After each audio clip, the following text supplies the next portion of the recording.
안녕하세요. 맘띵입니다. 매우 좋은 아침이네요.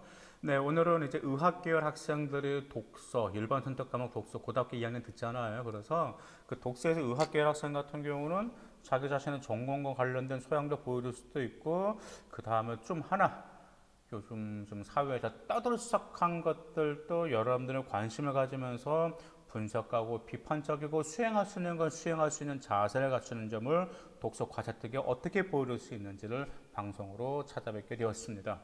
먼저 하나 아주 핫한 이슈가 하나 있겠죠. 바로 2020년 이제 정부와 시민사회가 협력하여 공공의료 강화 방안에 대한 이용자 중심 의료 혁신 협의체를 구성하면서 공공의료 강화 방안을 주제로 논의를 이어나갔습니다.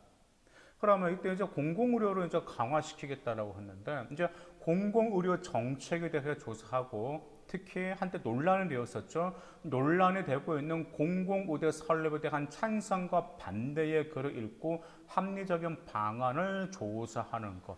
이건 역시 여러분들에게 추천하는 바입니다.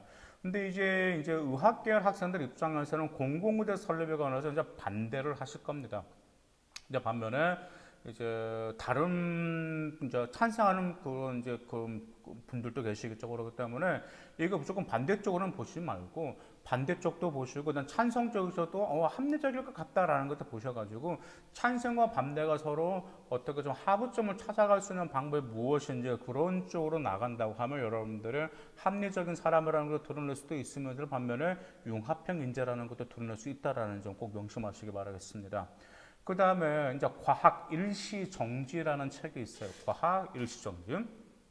근데 이게 이제 나치 이제 포로 수용소에서 그 인체 실험을 많이 했잖아요. 그래서 왜 했냐면 전쟁에 필요한 의학 지식을 얻기 위해서 인체 시험을 굉장히 많이 했습니다. 그 책에서. 근데 그 후 이제 인체 실험을 하지 말아야 된다라는 뉘른베르크 강령이 채택이 되면서 이후 이 강령의 모든 의학 실험의 가이드라인이 되었습니다. 그러면 과학 일시 정지라는 책을 읽고 현재 시행되고 있는 인체 실험 윤리적 가이드라인을 조사하는 겁니다. 왜냐하면 지금도 이제 가끔 그러잖아요. 어떤 뭐 새로운 약물 나오면 뭐 이제 사람에 대해서 인체 실험 이제 모집자, 자원봉사자를 종종 모집하는 게 종종 소지에 있기 때문에 과연 그러면 요즘에 와서는 인체 실험 윤리적 가이드라인은 어느 정도 변형이 되었는지 그 점에 관해서 여러분들 읽고 나서 조사하는 것도 좋은 주제 중에 하나가 될 수 있습니다.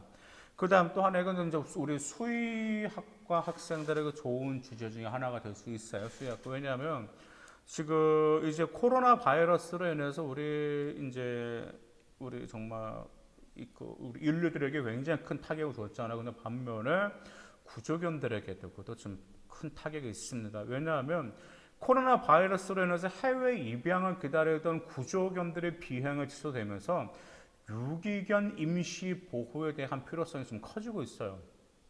그러면 유기견 공고 기간과 임시 보호 기간 10일이 지나면 지자체는 안락사 절차에 들어가기 때문에 임시로 유기견을 돌봐줄 경우 안락사를 막을 수가 있단 말이에요.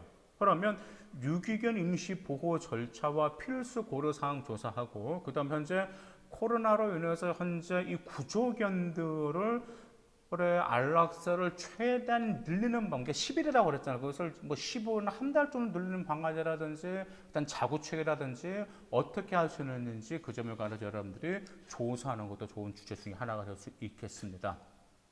그 다음에 의학계열 학생들에게 좋은 주제 중에 하나. 자, 의약품 부작용 피해 구제 제도가 있습니다. 그래서 의약품 부작용 피해 구제 제도는 2014년부터 시행되었거든요. 근데 이 제도는 소비자가 정상적으로 의약품을 사용한 후 발생한 부작용 피해에 대해서 국가가 보상하는 거예요. 근데 국회 국정감사에서 여러 차례 이제 제도 개선 방안에 대해서 제도 개선의 필요성이 계속 제기됐거든요. 그러면 네, 이 제도의 문제점이 무엇인지 조사하고 나서 해결 방안을 조사하는데 여러분들이 봤을 때 이 앞으로 이 점을 어떻게 개선할 때 과연 소비자가 의약품에 대해서 보다 신뢰심을 갖고 안정성을 검증받을 수 있을 것인지 그 점에 관해서도 여러분들이 조사한다면 좋은 주제가 될 수 있습니다. 그 다음에 또 하나 절대 빠지지 않는 게 있죠. 바로 유전자 가위 기술. 의학계열 학생이라면 이런 꼭 여러분들 반드시 꼭 읽어야 될 책 중에 하나겠죠. 자, 병을 일으키는 유전자를 잘라내서요. 그 유전에 대한 질병을 막는 유전자 가위 기술이 현재 떠오르고 있습니다. 그래서 이제 국제위원회 같은 경우는 유전자 가위를 이용해서 인간 배아 유전자 편집이 그러니까 어떤 뭐 인간배 이제 유전자를 이제 편집했단 말, 잘라내서 편집했단 말, 편집이 새로운 유전 변이를 유발할 수 있기 때문에 인간 배아 유전자 교정 승인 여부를 결정하기 전에 광범위한 사회적 대화가 필요하다고 현재 촉구하고 있습니다. 국제위원회에서. 그러면 유전자 편집이라는 게 솔직히 과학적 문제만이 아니라는 점이에요.